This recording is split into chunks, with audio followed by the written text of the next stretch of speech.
Bueno, muy buenas noches a todos en nuestro tercer martes, un poco caluroso hoy, pero día hermoso. Hermoso el día, así un día con sol y demás. Y hermoso porque, como recién conversaba informalmente en nuestra previa, como quien diría, yo he estado pensando qué puede ofrecer el psicoanálisis a la época, a esta época COVID. Y creo que tenemos mucho para ofrecer. Y eso realmente me da mucha alegría. No los voy a fastidiar con los discursos y las flechitas y demás. Eso, cuando quieran me dicen y lo hacemos, pero no los voy a fastidiar con eso. Pero sí vamos a ir viendo paso a paso qué se puede pensar de la época y qué se puede pensar de este momento COVID. Lo primero que quiero hablar es el tema de lo real. Se dice siempre que lo real es sin ley. Pero bueno, hay que especificar un poquito qué quiere decir eso. En principio, y haciendo alusión a la pandemia, diría que el ser humano es epidémico por el hecho de que es un ser hablante, un parlete, y que está habitado por el significante y, y él es habitante del significante. Ambas. Decir que el inconsciente está estructurado como un lenguaje es un modo de decir o de mencionar dos características que hacen a su estatuto. Hay muchas otras, seminario 11, yo rescato dos. Una, el significante como ese trabajo de aparejo, así lo presenta en el seminario 17, que hace como una suerte de máquina de ligazón de significantes. Un significante con otro significante, con otro significante, los va enlazando. Es una manera en el seminario 7, cuando habla del aparejo significante, seguir hablando de el collar hecho de anillos que engancha con otro collar hecho de anillos, de una manera más moderna quizás. Otra característica, por un lado, esa maquinita, ¿verdad?, del significante. Y otra característica que a mí me interesa es hablar del inconsciente en tanto que ello, en tanto inconsciente propiamente dicho, como un lugar de goce, ¿no? Fondos de goce, dice él acá, y cuyo juego lo visualizamos en la repetición de marcas de goce, ¿no? Porque ese no es un inconsciente reprimido, ¿no? Es un inconsciente que vuelve a nivel significante, sino es un inconsciente que, digamos, ¿cómo lo conocemos? ¿Cómo Freud pudo pensar en ese inconsciente? A partir de la repetición, a partir de la repetición de ciertas marcas de goce, una repetición de goce, en el padecer de los consultantes. Son marcas de satisfacción de lo pulsional a los cuales el sujeto se encuentra identificado, cada uno por distintos sus motivos propios, como quien dice. Bien, la pandemia es una ocasión para para que se renueven preguntas. ¿Qué nos espera?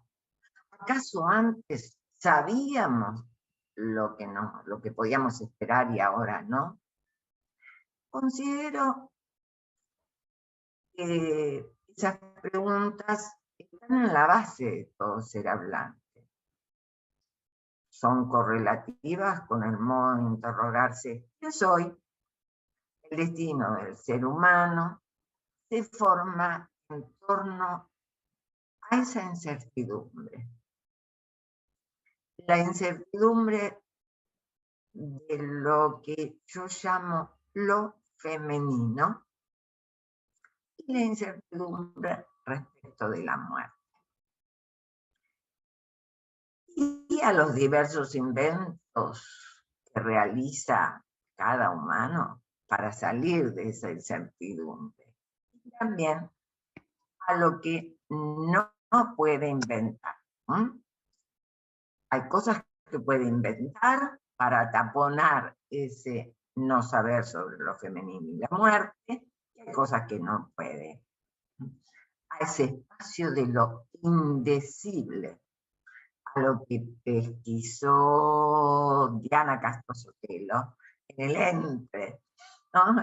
Ya lo marcó en la primera reunión, dijo, me parece que la cuestión está en el entre. Sí, en ese entre, en ese intervalo entre ese uno y ese dos, donde emerge el sujeto en tanto representado, pero dividido. La representación le cuesta la división por el significante y algo precipita, algo como residuo de goce.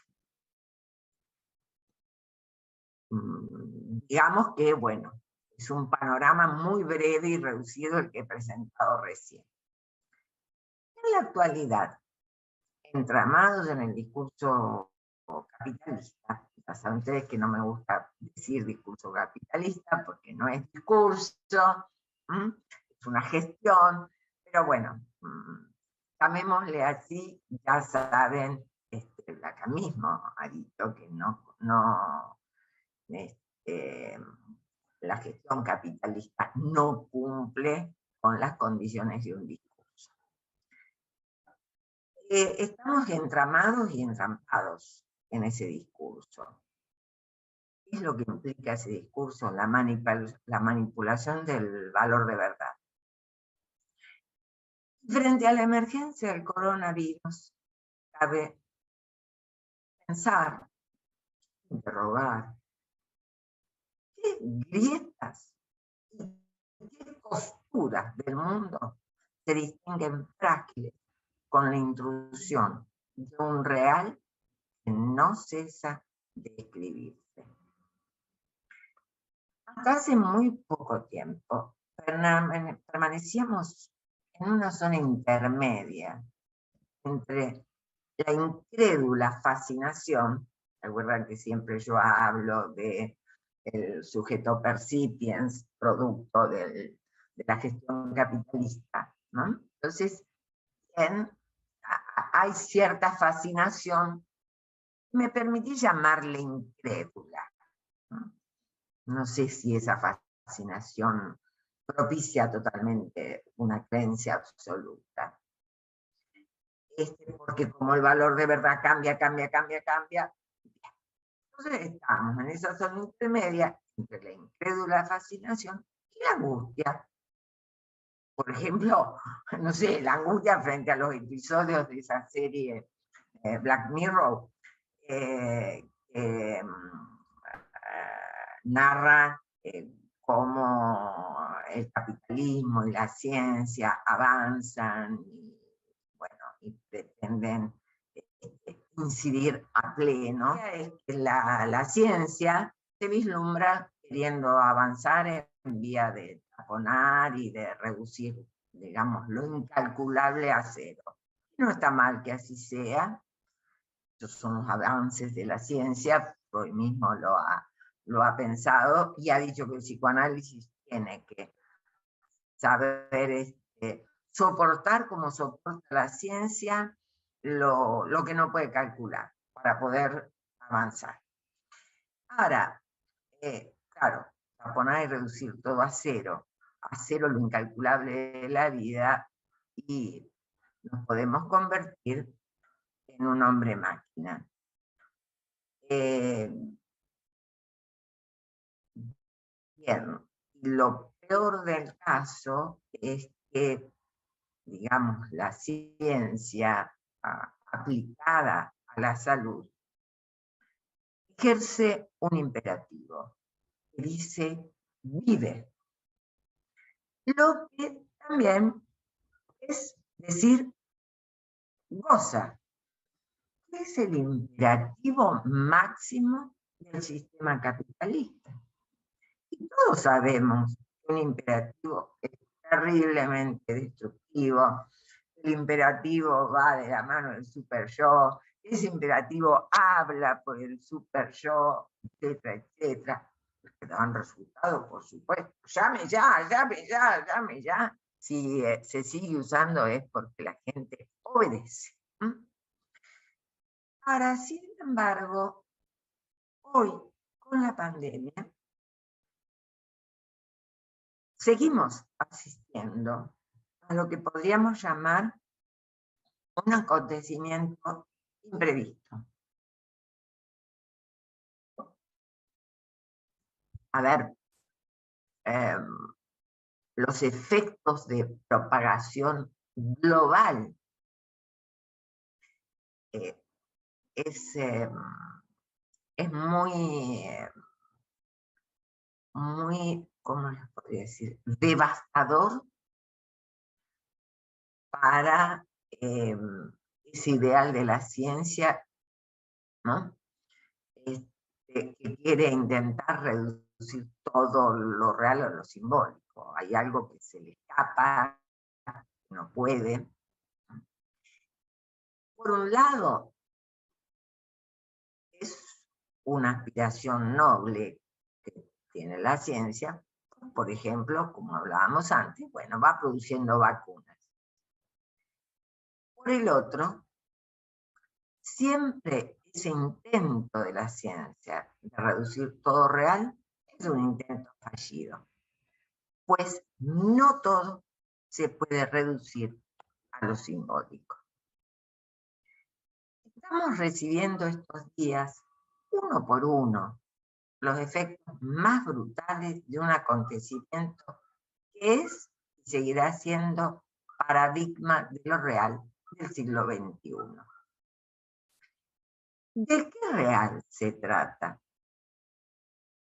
Todo depende de dónde situemos la frontera de lo real de la vida, cosa nada simple en la realidad.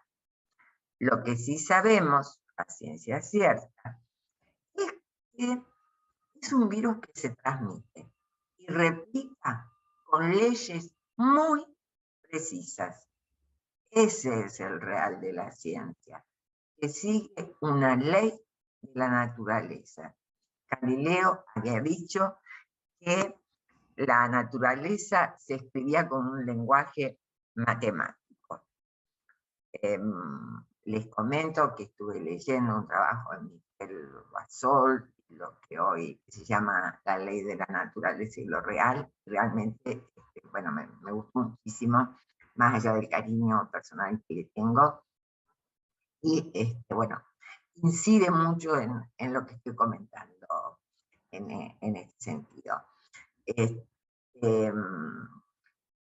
Bien, lo real, o sea, la ciencia tiene desde Galileo y siempre se va descubriendo.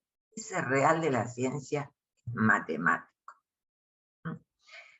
No voy a entrar en detalles porque no podría, directamente no podría, pero solamente les comento que la física y las matemáticas también, pero yo lo vi en física, tiene un ámbito que se llama clínica de lo borroso. Es algo así como, no sé, como vieron esos elementos químicos Mendeleev pudo calcular, pero no veían, o como las partículas subatómicas del átomo, que bueno, hubo alguien que las calculó y alguien que las descubrió. Bien, ahora, ¿qué se trata lo real del ser hablante? ¿Por qué seguimos diciendo, es un real sin ley, es un real sin ley? A ver, acá viene el tema. El virus, en tanto COVID, SARS-CoV-2, él sigue una ley implacable. Él sigue la ley de la naturaleza. Hay que descifrar para poderle hacer frente.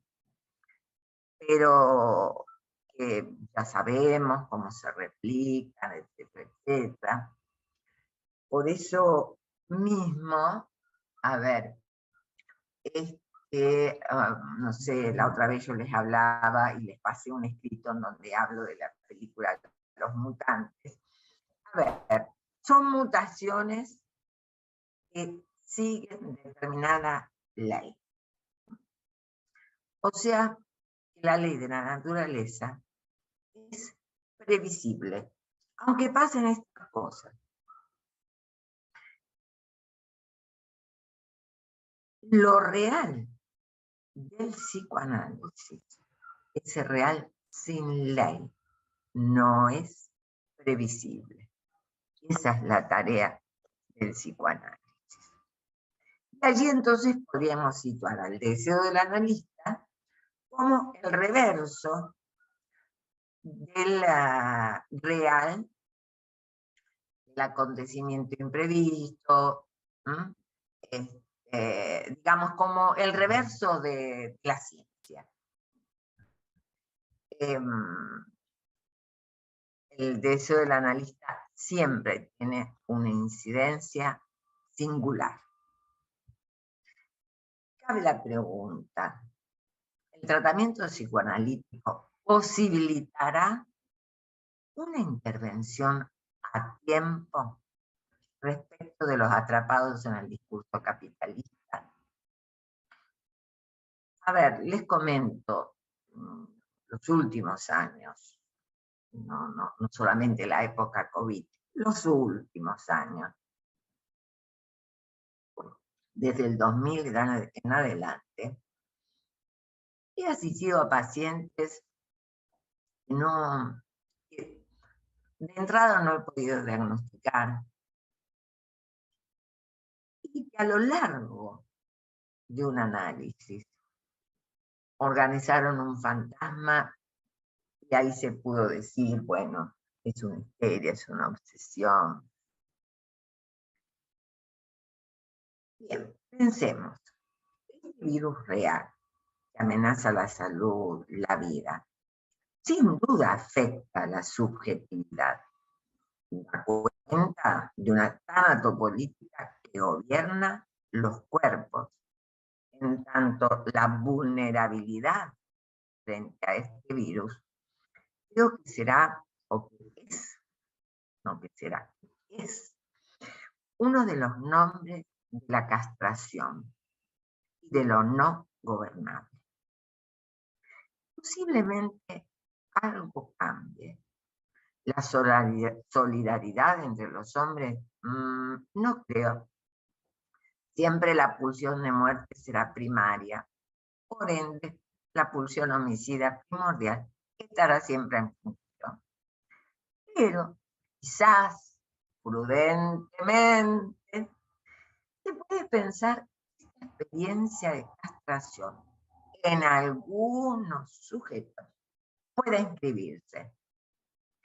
Quizás sea tiempo de pensar, así como se ha teorizado sobre, comillas, una intervención a tiempo. Esto ya lleva muchos años, ya como fácil 40 años puesta la teorización sobre la intervención a tiempo respecto de los sujetos psicóticos principalmente, los esquizofrénicos jóvenes, los niños autistas, que sí, porque se los pensaba autistas, en fin.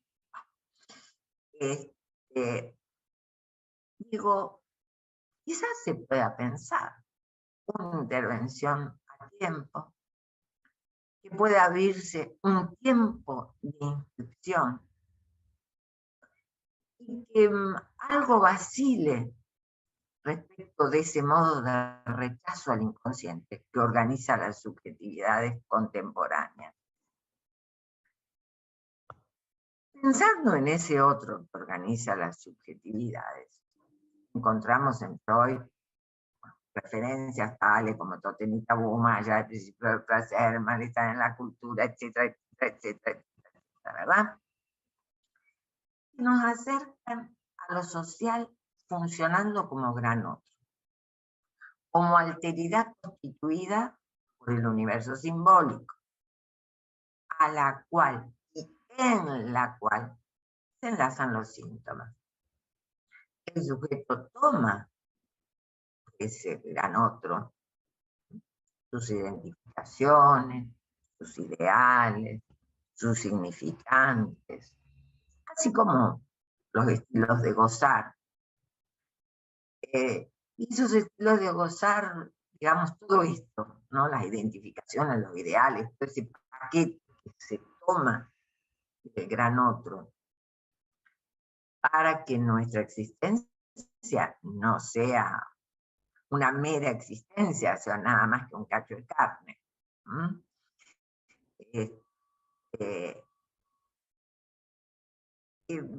Digamos que nos puede agrupar con unos y marginar de otros. Y eso es algo que está en la vida de los seres humanos. Se agrupan algunos, otros quedan marginados respecto de ese grupo, conforman otro grupo, etcétera, etcétera. La relación del psicoanálisis con lo social se sostiene en la necesaria relación del sujeto al otro respecto de su constitución subjetiva. Recuerden en 1895, Freud, el complejo del semejante, bueno, fueron las primeras ideas freudianas. Vuelvo al coronavirus. No se puede negar que es el amo del sentido en la actualidad. El S1 por excelencia, que hace florecer fantasmas individuales y colectivos. Y ante esta naturaleza desarreglada, digamos, los gadgets no alcanzan. La religión del nombre del padre, la religión del neurótico de Freud, escasea, que el sujeto se angustia. Esta comillita novedosa naturaleza desarreglada, la naturaleza es siempre desarreglada, pero bueno, ahora se llama COVID, ¿verdad? Se impone como condición a un sujeto desarraigado. O sea, el complemento, la diferencia con cualquier otra peste, con la peste Tebas, con la española, la gripe española. A mi gusto, la diferencia es que, digamos, este desarreglo de la naturaleza que se impone como condición a un sujeto, cae o toma a un sujeto que está desarraigado, porque el discurso capitalista no le permitió arraigos, por lo contrario, ¿verdad? Va en contra de la afiliación. Entonces el sujeto tiene que arreglárselas como puede. Y su única referencia es el discurso de la ciencia. El hombre tiene miedo. No le falta razón, por supuesto. Hay ahí, ¿verdad? A ver, florecen todos los fantasmas. Hay quien piensa en una fuerza demoníaca, en un dios maligno, en no sé qué cuestión política, todas pueden ser. ¿Ah? Pero lo interesante es que hay como un cierto común social. Y piensa algo así como es una fuerza superior que aplica un castigo a una civilización que se ha excedido en su goce. Obviamente, darle un poco de sentido alivia durante cierto tiempo, como hablábamos anteriormente, pero el efecto de rebote suele ser mucho peor todavía que la falta inicial de sentido. El sentido, siempre religioso, es, eh, podríamos decir, viral, al revés que lo real, que no tiene nada de viral, que más bien no cesa de no escribirse.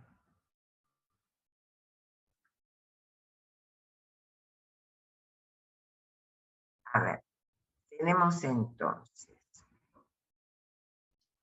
por un lado, el sentido, que lo pienso religioso porque el sentido obedece al religare, obedece a la ligazón significante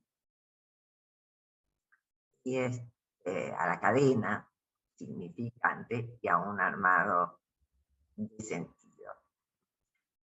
Y del otro lado tenemos lo real, eso que no cesa de escribirse, eso que no se presta al sentido para nada. No hay clínica del sujeto sin clínica de la civilización. El psicoanálisis y los psicoanalistas nos enfrentamos en tiempos actuales con nuevos desafíos, a sabiendas que enfrentar el desafío fue constituyente en la obra de Freud.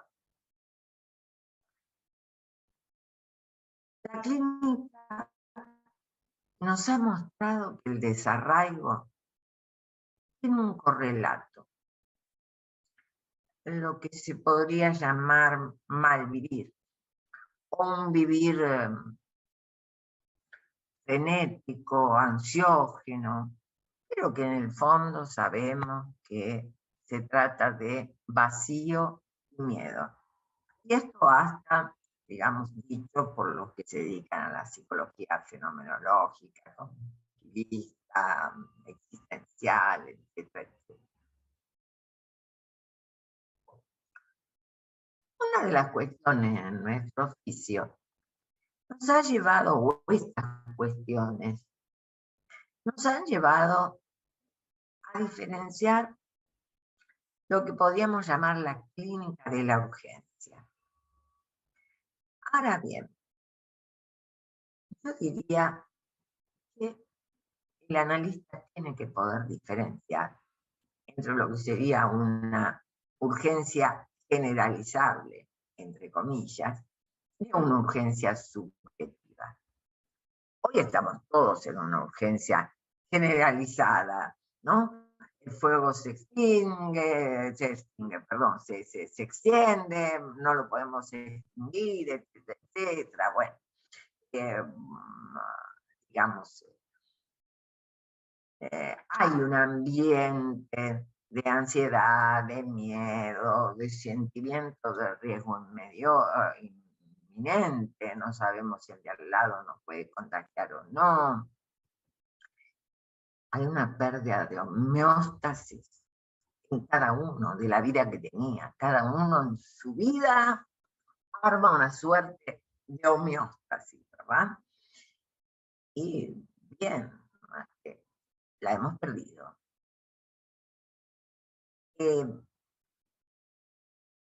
La hemos perdido de una manera particular también respecto de otras pestes, porque recorre el mundo entero, porque esta catástrofe, ¿verdad? Recorre el mundo entero, no hay dónde escapar, no es que ocurre en otro lado, ¿no? Es decir, hubo cosas que ocurrieron en otro lado, guerras, no sé, X acontecimientos, una serie de acontecimientos que fueron ocurriendo en otro lado, así como también nos han ocurrido cosas a nosotros. Para que ocurra en el mundo entero, que no encuentre escapatoria, es aterrador. Ahora, parto de la siguiente premisa que siempre sostuve, y es que toda consulta tiene un punto de urgencia, tratándose de un punto de irrupción de lo real, siendo el oficio del psicoanalista orientar su oído para pesquisar cuál es ese punto de irrupción de lo real y orientar su acto en pos de hacer un tratamiento de lo real. Habrá que tener mucha paciencia, porque bueno, esa irrupción de lo real no es, no nos viene a servir en bandeja las más de las veces. Esta irrupción de lo real, de lo que no tiene sentido, de lo que rompe el sentido, produce efectos diferentes en cada sujeto, anudándose con lo traumático, la falta fundamental como traumática, con lo traumático que es lo más íntimo de cada uno. Ese es el tema. Y por eso es que en la reunión pasada yo rescataba mucho el trabajo de Alicia Santía, esta cuestión que ella lo marca, esta cuestión del Unheilig que ella toma de Freud, es muy interesante. Yo creo que es muy limitado creer que la consulta es por el coronavirus. No desmiento que el punto de consulta puede surgir a partir de ese significante COVID, seguro, pero hay un más allá. Hablaba con algunos colegas y bueno, me decían que la gente llega a las guardias de salud mental pasados de angustia, no aguantando el efecto de encierro, no aguantando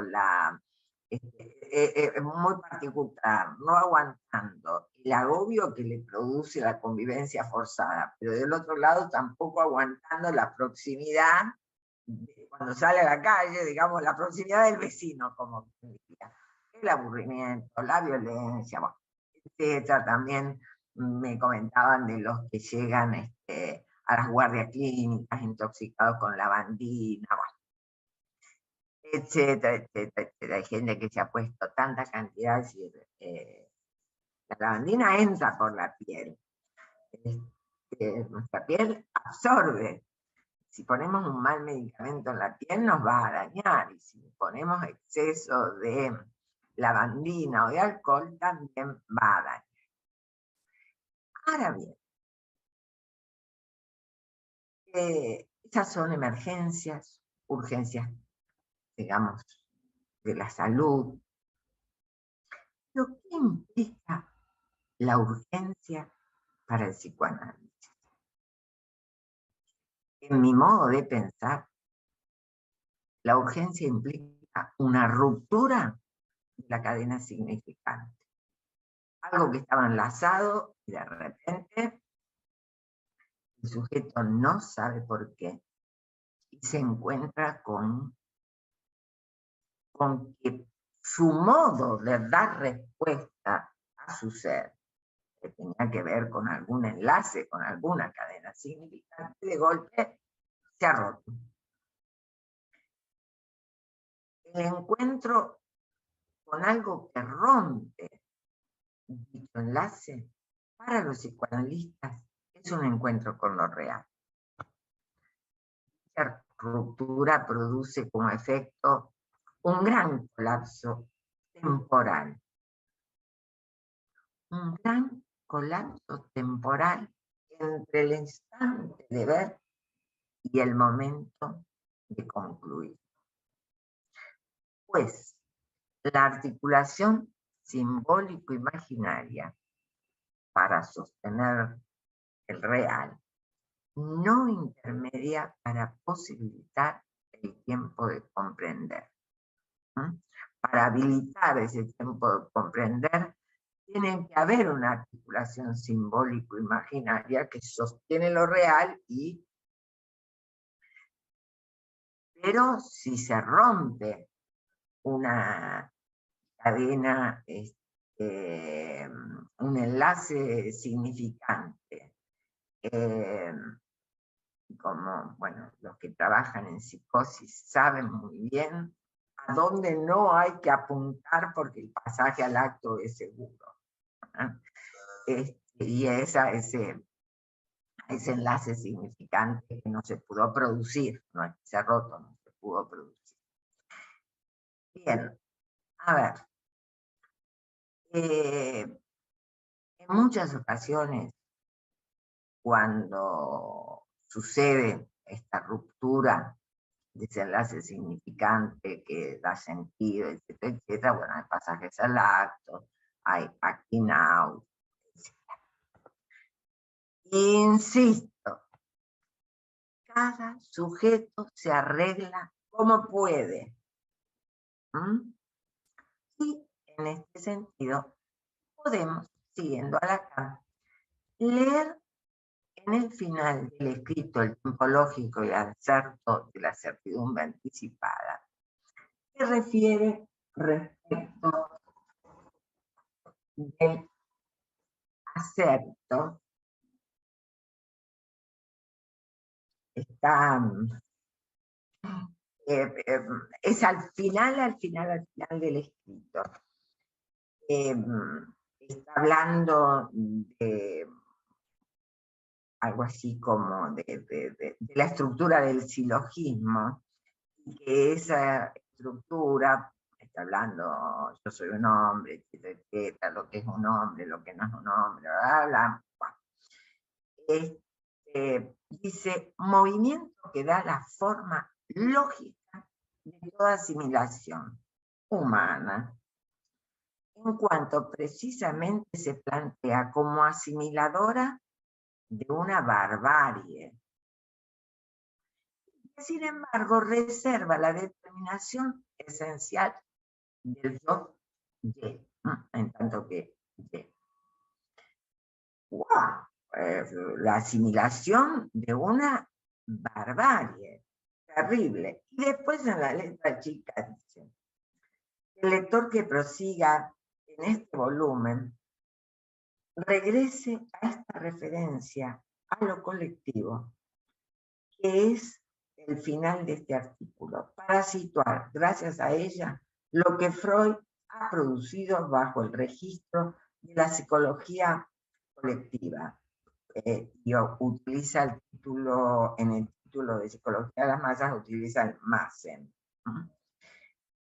Lo colectivo no es nada sino el sujeto de lo individual. O sea, esta frase no está Freud, es una interpretación de Lacan que hace respecto de psicología de las masas, como diciendo, bueno, no, el colectivo social es, bueno, miren, no lo definen ni como sumatoria ni como combinatoria, sino directamente dice, miren, en todo caso, no es nada, sino la implicancia del sujeto individual. El tiempo de la prisa, la pausa. Es otro tema que quiero referirme un poquito. No sé cómo estoy. Voy a encontrar. Una constante en estas consultas que venimos teniendo, y que antes del COVID también, es la relación con el tiempo. La prisa, ¿no? Es un sentimiento respecto del tiempo que ya estaba instalado hace mucho. Y obviamente se acentúa. Hace mucho, a ver, no sé, yo recuerdo a los años 90, por ahí una conferencia de Colette Soler respecto de la función de la prisa, respecto de este dicho, ¿no? Que recorre las grandes capitales generalmente, que es el no tengo tiempo, no tengo tiempo. La gente no tiene tiempo, es increíble.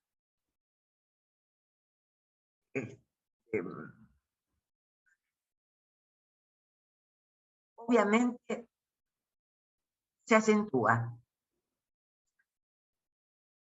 Se acentúa porque el estar muy ocupados, hacer muchas cosas, tapa la incertidumbre. Pero del otro lado, el consultante nos pregunta cuánto tiempo va a llevar el análisis, porque, bueno, quiere avanzar velozmente, como si, digamos, viniera a comprar al shopping. La vivencia subjetiva en este momento es la de no hay tiempo. Una vivencia que ha tomado unas características muy particulares. ¿Por qué? Porque ya no es el no hay tiempo de hace, no sé, 4 años atrás.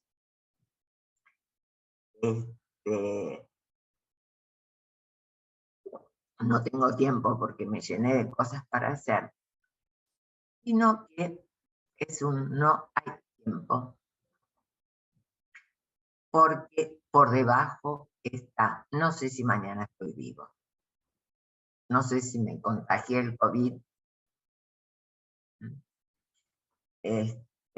no sé si la cuento. Ahora, frente a no hay tiempo. A los psicoanalistas no nos cabe otra que actuar de acuerdo a nuestra ética.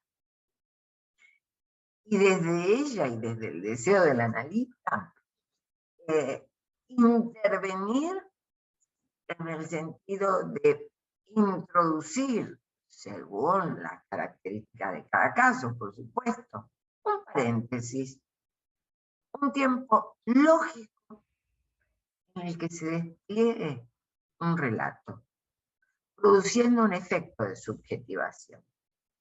Mi apuesta es a que el psicofármaco lo puede calmar, o una sesión de parapsicología lo puede calmar, o las cartas del tarot, o no sé, un libro de autoayuda, seguro lo va a calmar. Pues yo también tengo mi apuesta para que ese sujeto que está desesperado, o sea, desesperado, no sabe qué esperar. Y decir no sabe qué esperar es más. Si me contagio me muero, porque todavía hay casos de muerte. Ahora, bien, seguir hablando con el consultante sobre los casos que se murieron, eso lo escucha todo el día en la televisión, en la radio, si vamos a tomar un café en una confitería, todo el mundo está hablando de eso, ¿verdad? Entonces, digo, bueno, pongamos el entre paréntesis, pongámonos en paréntesis. Abramos ahí un intervalo en eso que está diciendo. ¿Para qué? Para que aparezca, ¿no?, un tiempo lógico, la del relato. El relato produce un efecto de subjetivación y el efecto de subjetivación alivia. Allí en donde venía tomado por todo lo que escuchó en la radio, en la televisión, bueno, lo que le pasó a la vecina de enfrente, y de repente nosotros encontramos ese punto por donde poder intervenir, puntuar algo, preguntar otra cosa, en fin, ¿no?, como cortar ese relato, abrimos otra lógica. Y el sujeto arma su propia historia. Ya no describe, arma su propia historia, aunque sea respecto del COVID, pero la propia. Eso tiene un efecto de subjetivación. Frente a la prisa, el analista propone una pausa que es lógica, una pausa que puede apenas ser algún minuto, para que algo en ese agujero, en lo simbólico, algo allí se articule, algo allí se anule. En eso de lo cual se habla y se pone referencia en lo extranjero, se localiza en lo propio, en lo íntimo, más allá o más acá del coronavirus. Presencia del analista que propicia la apertura de otro tiempo. Esto es interesante. Marco, presencia del analista. Pues nuestra presencia es una presencia particular. Una presencia que hay que combinar. Siempre me acuerdo de Jenny Lemoine cuando hablé de este tema, porque yo trabajé muchísimo con ella. Una encantadora psicoanalista, encantadora. Lo que hablábamos con Jenny Lemoine era que, a ver, la presencia, al psicoanalista no se lo encuentra, digamos, para charlar caminando, no me lo encontré de casualidad por la calle, de casualidad en el bar, y entonces me pongo a charlar. No. Con el psicoanalista, en tanto analista, nos encontramos en un horario determinado, con determinado encuadre, ya sea videollamada, Skype, Zoom, bueno, qué sé yo, todas las variables que hay, Meet, etcétera, etcétera, etcétera. Bien, eso solo de que el analista marque un encuadre es la apertura de otro tiempo. ¿Por qué? Porque el tiempo actual, podríamos decir, es el máximo desarreglo. Si ya venía desarreglado lo simbólico por la falta, la suspensión o el debilitamiento y o la suspensión del nombre del padre, bueno, interrupción en lo real, desarticuló totalmente lo simbólico. Entonces, la presencia del analista implique una ley. Nos vemos a tal hora, nos hablamos a tal hora. Es la apertura de otro tiempo. Y esa apertura de otro tiempo hace una diferencia en la posición subjetiva. Hacer una diferencia en la posición subjetiva no es poca cosa. En general, es algo que es un concepto de presencia del analista que parece como demasiado liviano. Es un concepto fundamental, porque esa presencia que marca un encuadre, que marca una ley, que marca a tal hora, mm, digamos, hace un corte en la posición subjetiva. Y es la posición subjetiva, a ver, soporte de los síntomas. La posición subjetiva está en relación al fantasma, a la repetición en la neurosis. Entonces, no es algo tan light esa presencia del analista, aunque quizás muchas sesiones pueda encontrarse con que no tiene nada a decir, con que es mejor no decir, etcétera, etcétera. No hay, por supuesto, que perder de vista hoy. Y también los psicoanalistas estamos atravesados por la propia urgencia. Esto es algo que no se le escapó a Freud, no inventamos nada con decir, ay, a nosotros también nos pasa lo mismo. ¿Saben qué? A ver, Freud dijo que el objetivo, la finalidad del tratamiento era recuperar la capacidad de amar y trabajar. Bien, que nosotros no somos humanos, no somos seres hablantes, sí que lo somos. Entonces, de seguro que hemos pasado por varias veces, por varias urgencias de este tipo, de perder la capacidad de trabajar, de perder la capacidad de amar, de que algo en el amor se despatarró, de que algo en el trabajo se despatarró. Pero el analista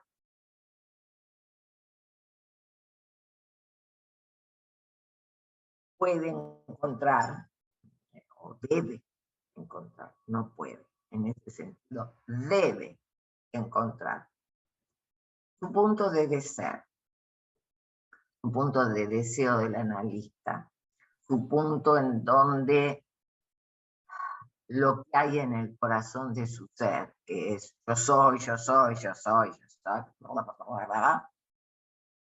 se borre para poder escuchar, porque Freud decía atención flotante. Bien, ahora, ese de ser, ¿cómo se logra? En mi consideración, un analista escucha desde el lugar al que pudo llegar su propio análisis.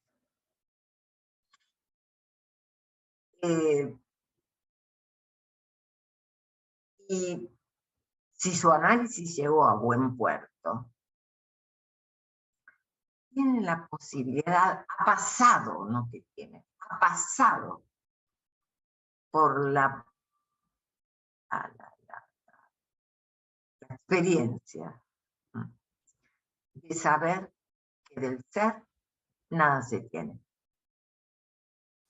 Y que solo es posible un tiempo, el de advenir.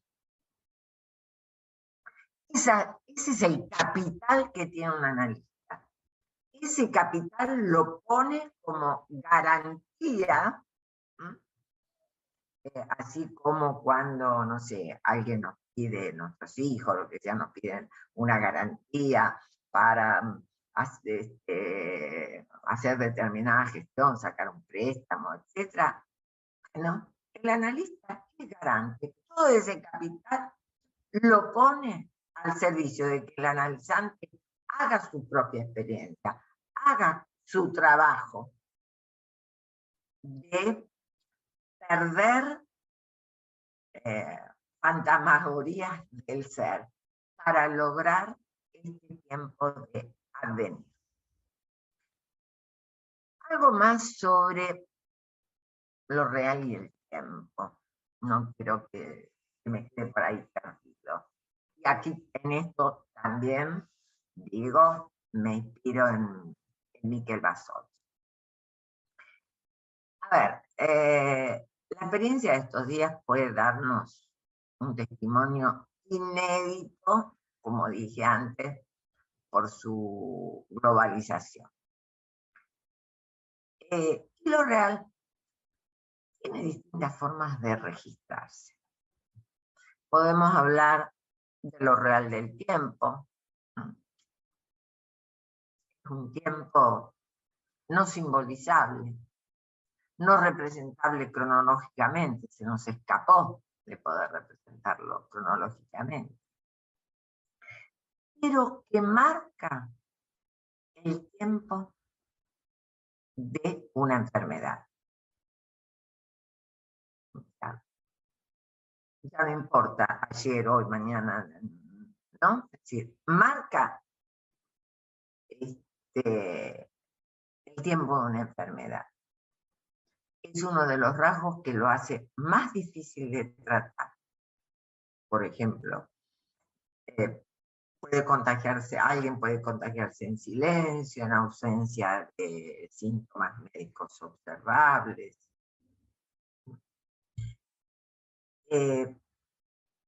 Es un real que introduce necesariamente un tiempo lógico en ese sujeto de lo colectivo que hablaba Lacan. Algo que no cesa de no escribirse hasta que se escribe. Bueno, acá vamos a abrir un paréntesis y las escrituras de ese algo que no cesa de escribirse, que la enfermedad avanza, las mutaciones avanzan, etcétera. Bueno, puede llegar a ser lo que se escribe en las letritas de una lápida, puede llegar a ser la vacuna, etcétera. El problema ya no es si algún día uno podrá contagiarse. A ver, sabemos que el 70% de la población del mundo va a estar contagiada, sino cuándo lo estará. ¿Y cuándo dejará de no dar síntomas o signos sintomáticos en el cuerpo? Hay otro real. Ese era el real del tiempo. Hay otro real del espacio. Dado por la experiencia del confinamiento, de repente un espacio métrico, un metro cuadrado, un metro cúbico, que antes podrían, no sé, cada uno tenía su idea del espacio. Bueno, ahora tomamos noción a partir del confinamiento y la dispo, de lo real del espacio. ¿Qué cosa es eso real del espacio? También vamos a hablar de lo real del tiempo colectivo. De alguna manera, a ver, pienso que sirve para mitigar los efectos de la extensión del virus,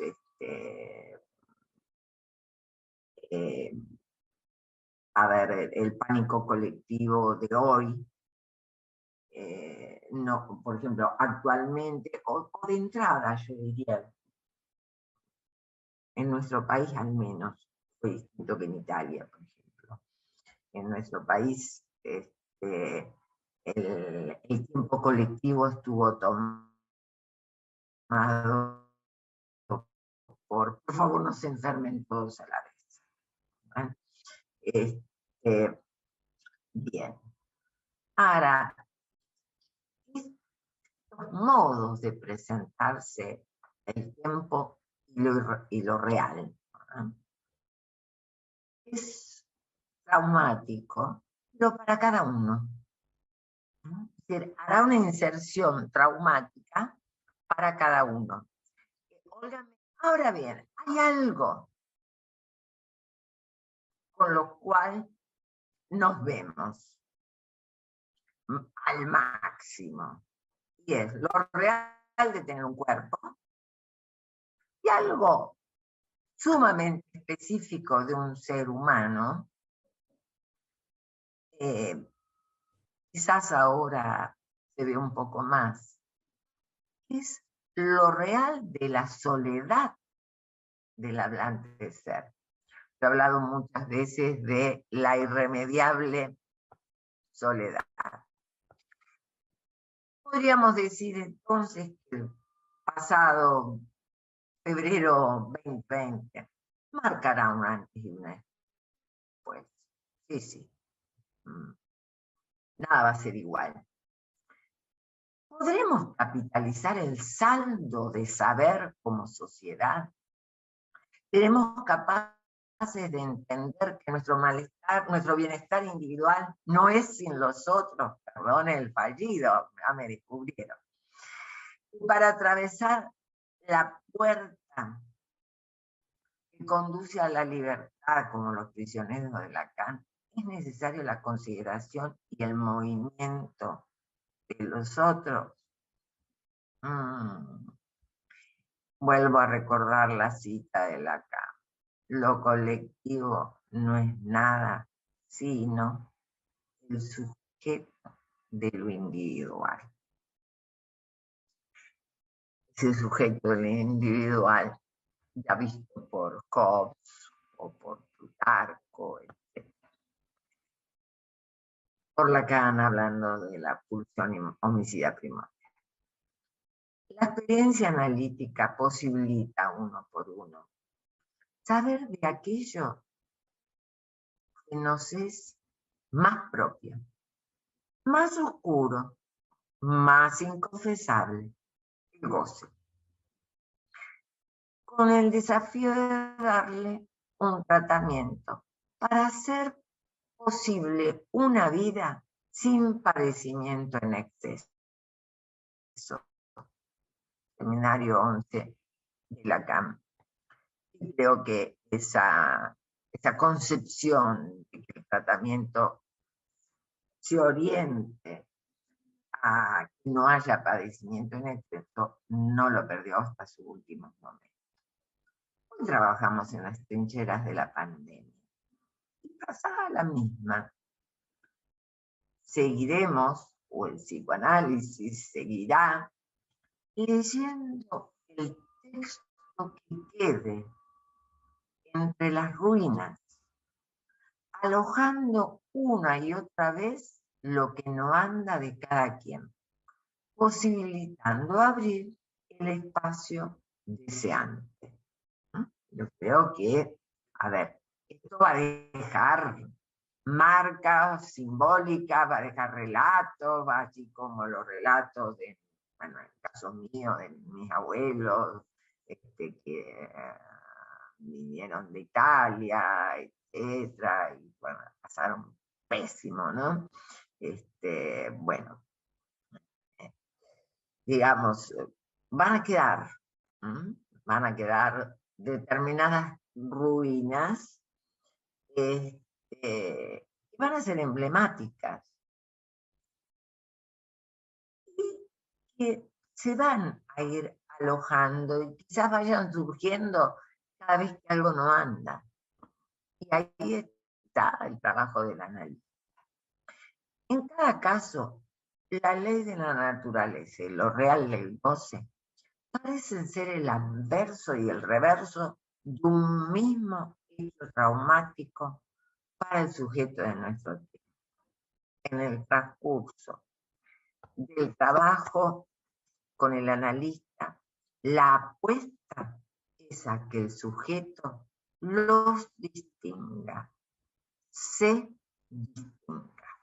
Vuelvo a decir, en cada caso, la ley de la naturaleza y lo real del goce parecen ser dos caras de una misma moneda, y esa moneda sería el hecho traumático para el sujeto de nuestro tiempo y para el sujeto de cada época, ¿verdad?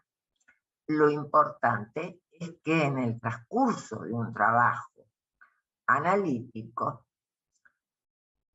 la apuesta sea que el sujeto pueda distinguir y allí distinguirse. Entonces, no me cabe más que decir serenidad ante lo previsible, coraje ante lo imprevisible y sabiduría para distinguir lo uno y lo otro.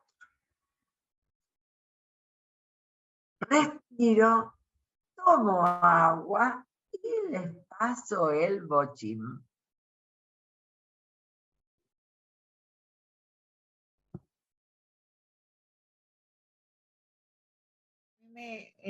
Hola, buenas noches a todos y a Hola. todas.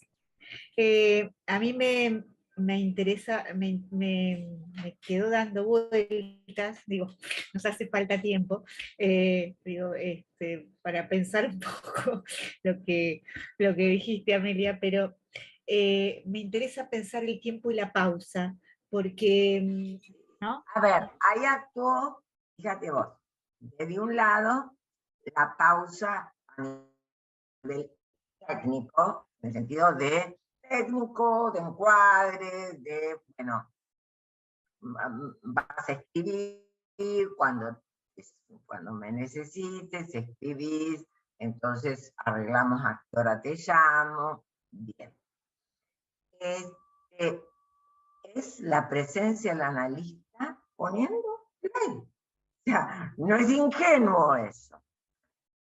Del otro lado, allí donde le pones ley, le abrís un tiempo lógico diferente, le armás una ligazón con vos más a nivel simbólico que a nivel imaginario, una transferencia simbólica, lo cual alivia mucho más si vas contestando continuamente.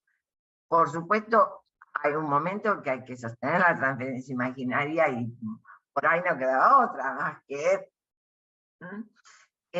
sobre todo porque no con todos los pacientes se puede, a ver, esto de la presencia del analista y de poner pausa, yo lo trabajé mucho con pacientes psicólogos. Ahora, allí la pausa fue una pausa, digamos, concreta, ¿no?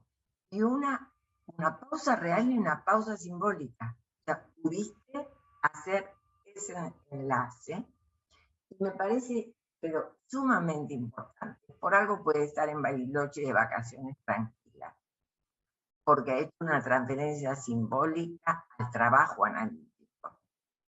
Sostenida por vos, seguro, pero al trabajo analítico. Entonces ahí se puso una pausa en algo de su subjetividad, el goce. Rompía.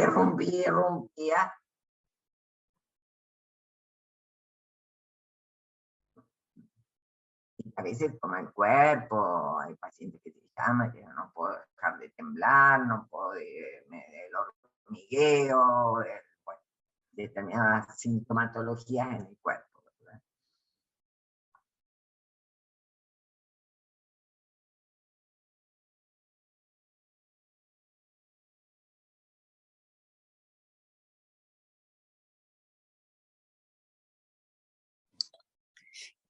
Bueno, es que yo quería hacer como Sí. un comentario. Alcé la mano, pero bueno, no me dieron la palabra. Ay, disculpa, a veces soy muy distraída con... bueno, sí, no, tranquila. Entonces, bueno, el tema es el siguiente, es que, bueno, a mí me pareció fascinante como, ay, espérate que me entró una llamada y me bloqueó aquí la pantalla, ya estoy acá. Bien. Entonces, el tema es el siguiente, que es algo que yo he venido viendo generacionalmente y no sé ustedes cómo lo ven. Para mí el tema de este seminario es crucial porque cada vez más uno observa ansiedad, pero es esa ansiedad debida a temas existenciales que, como tú bien lo dijiste, no existe ningún fármaco que lo quite, ni ninguna cosa mágica, ni ninguna creencia, nada de esas cosas, sino que siguen con esa ansiedad. Yo he notado lo siguiente, y es que cada vez las personas tienen menor capacidad de esperar la gratificación y Mm. de tolerar la frustración. Pero esto es una cosa que sucede con muchísimas cosas, em, con muchísimas cosas cotidianas. Con Entonces, todos, con con todo. todos, Entonces, cuando aparece con un todos. gran reto, como lo que nos sucedió en esta pandemia, encontramos que son personas que son totalmente incapaces de esperar. Entonces, cuando tú hablabas del tiempo, decía, yo pensaba, sí, claro, esa es la prisa, esa es la urgencia, es que es incapaz de dar ese tiempo de espera para no ser porque siempre esperan que de afuera venga como la calma, la contención. Es como si existiera una incapacidad para contenerse y no enfrentar como con coraje, como dijiste tú hace un momentito. Entonces, eso no existe, sino que es como, sí, es una prisa y es una urgencia y que se resuelva ya, ya, ya, pero que alguien resuelva de afuera, ¿sí? Que alguien me la... Exacto, tal cual. Porque lo que el sujeto está ubicado, entonces, digamos, es el otro el que me produjo tal mal, bueno, que me lo venga a arreglar. Hmm. Y, a ver, creo que, fíjate, eh,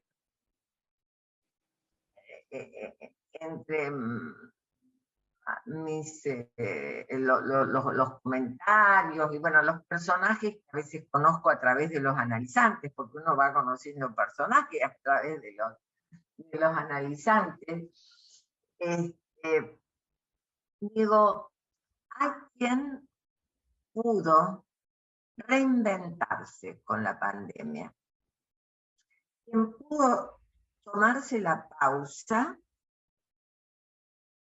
respirar profundo y decir, bueno, esto que estaba haciendo para costearme la vida, no lo puedo hacer más, bueno, a ver qué hago, cómo lo hago.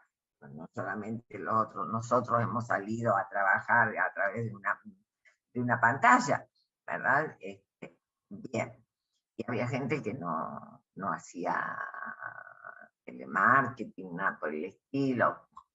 Pero hubo gente que nosotros los argentinos decimos le encontró el agujero al mate. Y yo lo que pienso es gente que pudo tolerar la frustración y de alguna manera, es decir, la castración lo marca, tolera los efectos y eso le posibilita inventar otra cosa.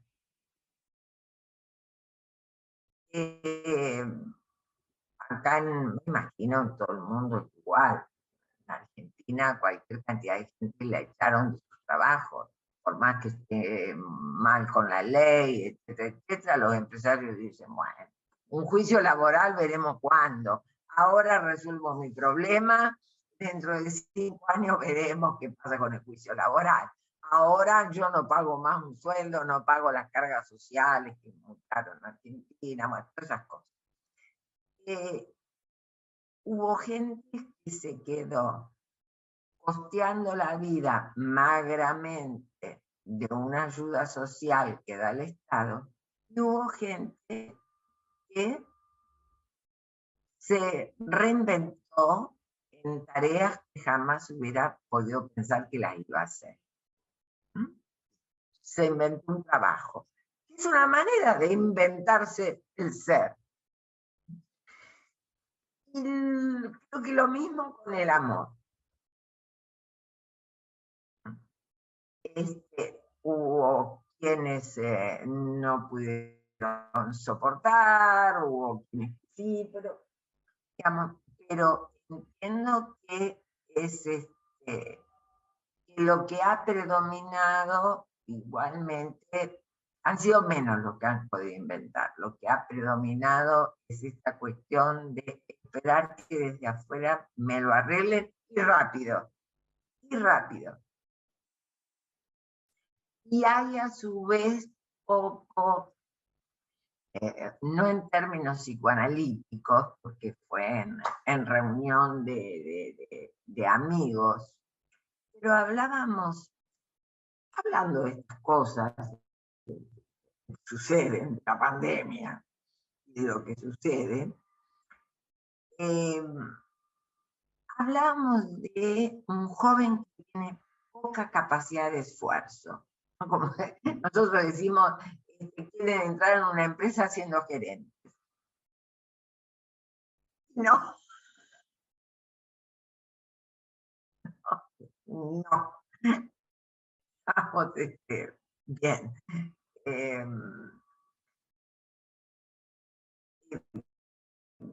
Quizás hasta el ejemplo que puse de la pandemia es como el fuego que se expande, lo puse en relación a un comentario que hubo, ¿no? Donde, bueno,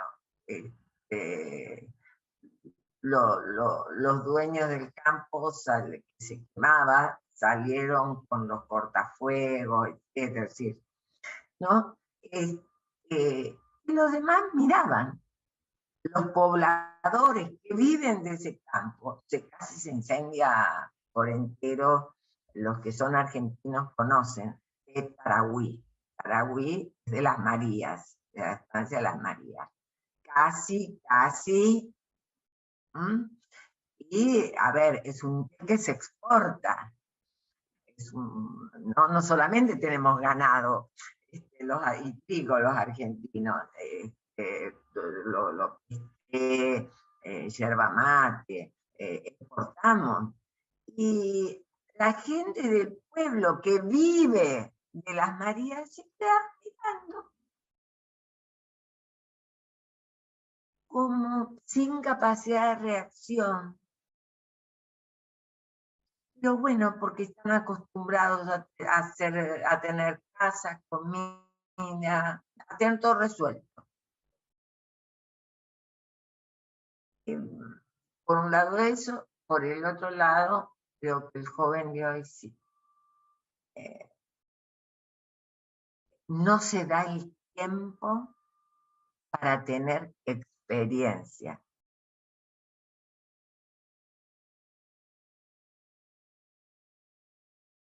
Y la noción de experiencia ha cambiado. Una cosita y te doy la palabra a Marcelo. Digo, la noción de experiencia ha cambiado, ¿por qué? Porque un currículum moderno es de alguien que estuvo 6 meses en este lado, 6 meses en la otra empresa, 6 meses en la otra empresa, 6 meses en la otra empresa, 6 meses en la otra empresa. Y un joven que lo lee, ¡ah, qué experiencia! Estuvo aquí, allá. Y yo lo que, con mis años, yo digo, no aprendió nada en ningún lado. O lo echaron de todos lados o no aprendió nada en ningún lado. Marcelo, Carol estaba levantando la mano muy prolijamente, y después te doy la palabra. Carol, ¿quiere comentar usted, Carol, o me da la palabra? Adelante, Marcelo, que la pediste primero. Bueno. Adelante. No, yo me quedé pensando, y con este hilo que fue dando la charla, en los imperativos. Y me parece que, bueno, habías dicho que el imperativo de la ciencia era el de vive. Y el imperativo capitalista me parece que ahora, por lo que yo escucho, viene siendo el de la libertad. Y es algo que yo me cuestiono bastante ante los episodios que vienen sucediendo en lo social. ¿Cómo se entiende esta cosa de ser libre, ¿no? Porque en algún punto tiene que ver con el de gozar, pero es como... Ser libre para gozar todo lo que se pueda. Claro, pero ¿cómo es, digamos? Libre sin reglas. Me quedo pensando ahí cómo es esto, porque uno ve por... Acá lo dijo, ¿no? El libre sin reglas, el totalmente libre, es el loco. Es un sujeto totalmente libre. Bueno, pero entonces estamos ante un imperativo loco. Claro, Y yo no creo que es, sí. no El es imperativo de libertad de goce tiene un punto de locura, claro. Claro, totalmente. bueno. A ver, Tremendo. en Bariloche es lugar de viajes de egresado, de juventud, etc. Yo no bajé a la ciudad, estuve arriba en la montaña, pero 2 veces bajé un poquito hasta la gerencia del hotel. Y hablaba con la gerente, que es amiga, amorosa, nos conocemos hace como 15 o 20 años. Y digo, ¿cómo está el centro? Estamos hablando del centro, qué sé yo, digo, siempre con tanto lío de chicos jóvenes, esto, lo... Oh, me dice, se calmó todo. El intendente les hace pagar a la empresa que lleva a los chicos cualquier cosa que se rompe en la ciudad. Y habilitó a los dueños de confiterías, de boliches, de lanchas, de lo que sea. Los habilitó a que también les hagan pagar. Entonces la empresa le hace pagar al coordinador. Entonces los coordinadores tienen a los pibes y como si pasa algo con el coordinador, al final los padres han firmado, etcétera, etcétera, bien, la ley se cumple. Y quizás se puede decir que es terrible que desde el Estado se tenga que imponer algo, etcétera, ta. Bueno, pero se está apelando, llamando a los gritos a que el padre cumpla su función. Y de alguna manera, en ese hijo hay un religare con el padre. No me meto en lío, aunque sea bajo la línea de no me meto en lío porque mi papá se va a ver en problemas. Porque si no, a ver, en cuántos viajes de egresados terminaron chicos muertos, chicos en coma, alcohólicos, pasados de droga. Esa era la libertad. ¿Cuántas personas la libertad del deporte de alto riesgo? Y entonces todo el mundo hacía, como era el salto al vacío o el paracaidismo. A ver, ¿no se hicieron un cardiograma primero? Y saltar al vacío. Sí, pero es un empuje a la locura. Ese es el punto muy negro del curso de gestión capitalista. El médico lo ve como una enfermedad que hay que taponar, hay que medicar, ¿verdad? Ponerle droga, y nosotros todo lo contrario. es un signo positivo. Lo único, yo te diría que, a ver, cada caso, cada analista, tú sabrás cómo, por qué, etcétera, etcétera, todos, etcétera. Pero a veces un analista puede recomendar el aumento de sesiones porque el sujeto está en condiciones de hablar más. No necesariamente porque se redujeron los síntomas. Si el sujeto está en condición de hablar más, el analista puede recomendar aumentemos las sesiones, ¿no? Eso es interesante. Ok, gracias, Amelia. Pero muy interesante esta cuestión de el tiempo de alojar la angustia. ¿No? Victoria.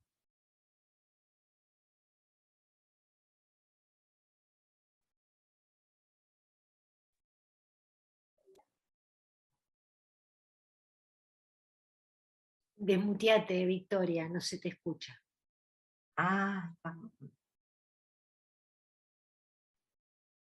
¿Allí ya me escuchan? Sí, Hola. sí, te escucha muy bien. Bueno, yo trabajo en un escenario de psiquiatría también, y me interroga mucho esto de alojar la angustia más allá de un medicamento mágico o rápido. Y bueno, me he encontrado mucho con esta expresión de ansiedad en donde se habla de los de repente. O bueno, una mujer en específico que tiene muchos dolores en su cuerpo porque dice que, bueno, hay un diagnóstico de fibromialgia y ella habla de perdón, las dolencias de su cuerpo le impiden planear un mañana porque no sabe mañana qué le va a doler. Y en el discurso de la psiquiatría se habla mucho de manejar la ansiedad viviendo en el hoy. Pero escuchando, creo que se trata precisamente de significar ese desarreglo del mañana, de lo que se ha perdido el control, porque la ansiedad a esta mujer le aparece anticipando todo lo negativo que le pudiese pasar mañana. Y bueno, creo que esta también puede ser, me pregunto, ¿esta será su forma de dar tiempo lógico a lo que no tolera de esos de repentes? Y también me pregunto mucho por esta dificultad para darse tiempo para vivir la angustia, a propósito de la experiencia de la angustia, de lo que deja esa angustia para inventarte.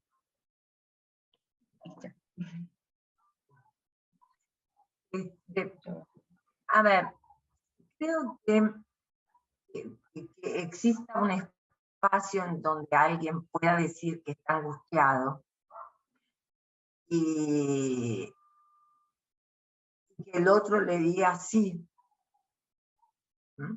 Porque en general a nivel social uno dice, estoy angustiado, que yo, bueno, no pasa nada. Es importante, ¿no? Ya ahí se le da un lugar a la angustia, es decir, sí, lo veo angustiado, sí, vamos a ver por qué está angustiada. Realmente el mecanismo de esta mujer no es que no tiene mañana, el mañana lo ve catastrófico.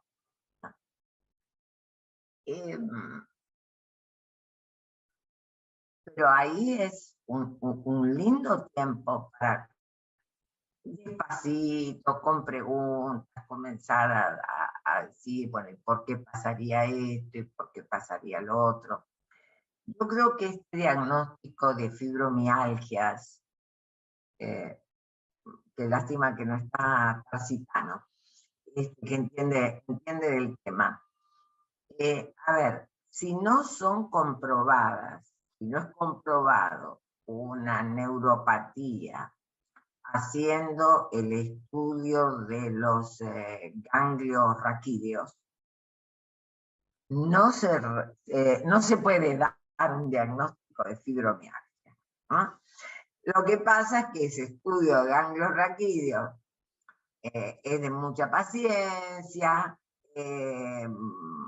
y los médicos, bueno, son muy rápidos en decir fibromialgia, pregabalina, por lo menos acá en Argentina es pregabalina para todo el mundo, ¿no? Y tiene fibromialgia. Y por ahí lo que tiene es algún tipo de parestesia de las que veía Freud, o parestesia combinada con hormigueo, sentinete, ¿no?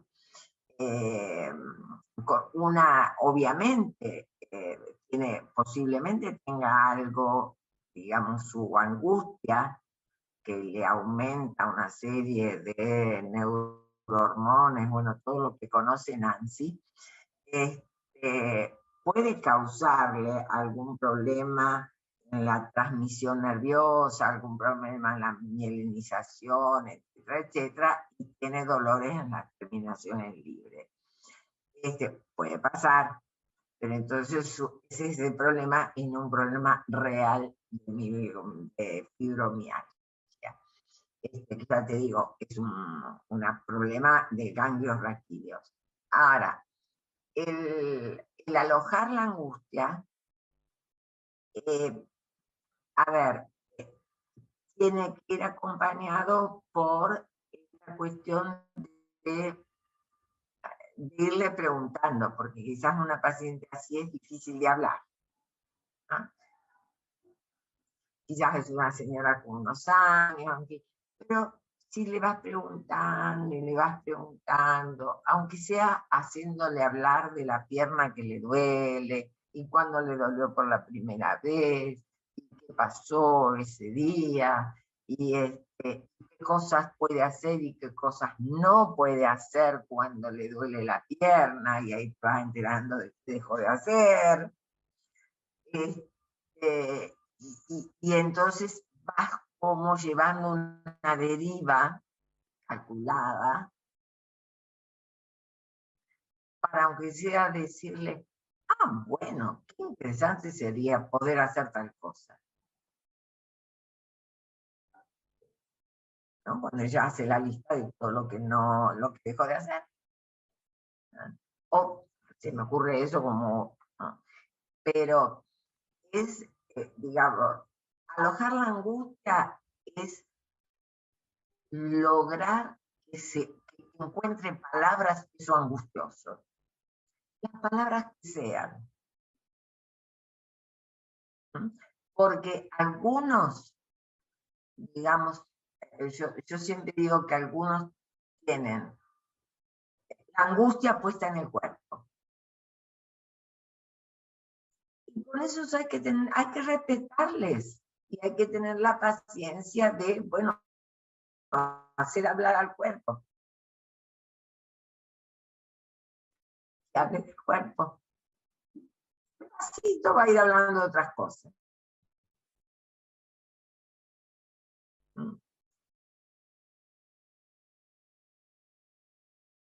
Pero es muy importante no taponar con medicaciones. Generalmente, no sé, en Buenos Aires están usando altas dosis de pregabalina para estos problemas, más el ribotril, más.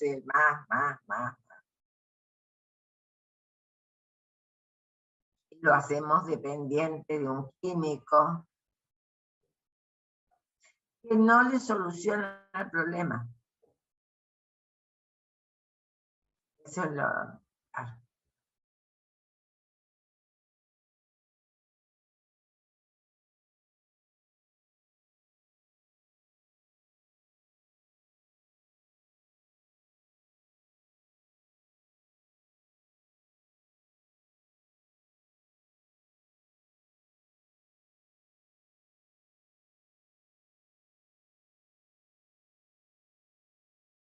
la pregunta de los últimos minutos queda.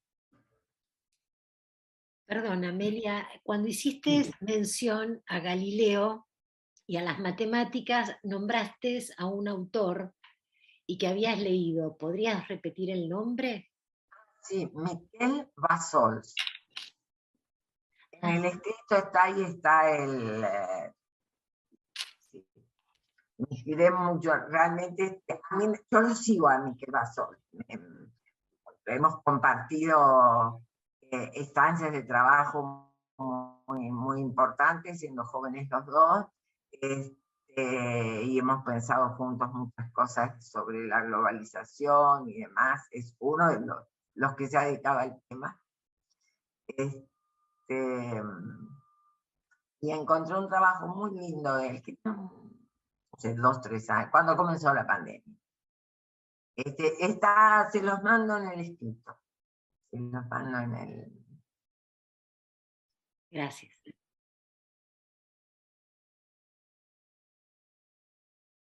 Es muy interesante. Es de la Asociación Mundial de Psicoanálisis, Miguel.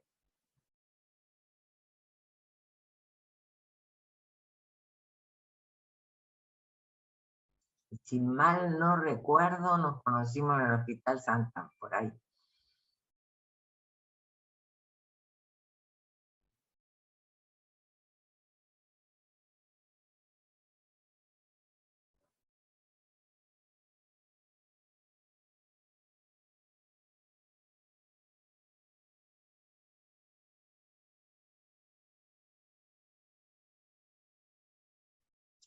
Creo que justamente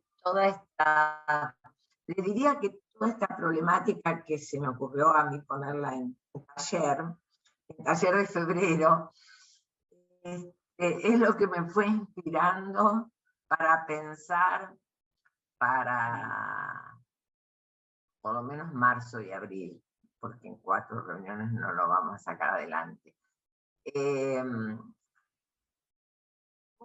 ¿Cómo pensar la dirección de la cura conociendo el concepto de síntoma? ¿No? Sí, porque uno dirige la cura hacia un lugar, no va a tontas y a ciegas.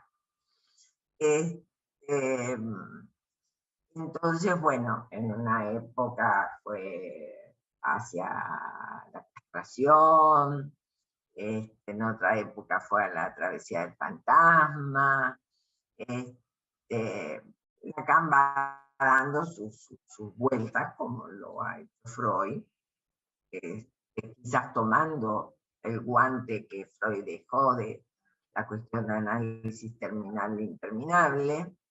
Creo que es un tema interesante, más allá de que hubo quienes me desafiaron en diciembre de que tenía que iniciar el año hablando de síntoma.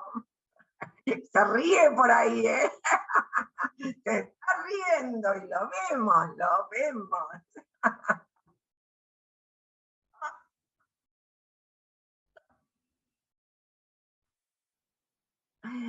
Bueno, les mando a todos un abrazo muy grande. Les agradezco la audiencia, sus comentarios, sus preguntas, sus reflexiones. Y nos vemos el martes que viene. Nos encontramos el martes que viene, ¿sí? Un abrazo grande, grande a todos. Chau, chau. Hasta la semana que viene.